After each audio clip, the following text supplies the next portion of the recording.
7મે દિવસે આવે છે.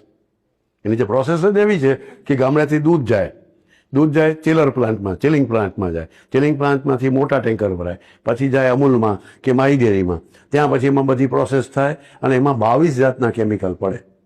એમાં ડીડીટી એક કમ્પોનન્ટ છે. ડીડીટી એમાં જંતુ મારી નાખે ને, કે જંતુ વગરનું દૂધ દેવું છે લોકોને, હાઈ ક્લાસ હેલ્ધી દૂધ દેવું છે, એટલે ડીડીટી એટલે એ જંતુને મારનારો પદાર્થ.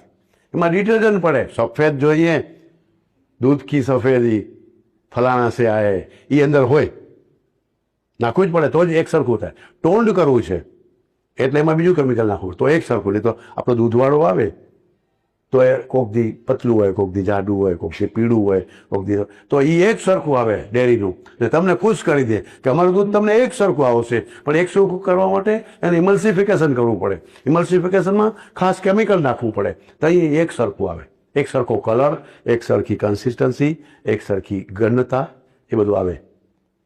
22 કેમિકલ નાખે, પછી એને પાઉચમાં ભરે, પ્લાસ્ટિકમાં.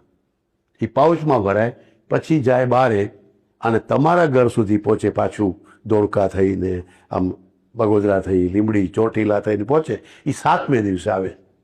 15 રૂપિયાનું દૂધ આ બધા પ્રોસેસના કારણે, સમયના કારણે, પ્રિઝર્વેટિવ નાખવાના કારણે 35 રૂપિયાનું, કેટલાની આવે છે? 500 ml 32 કે 35.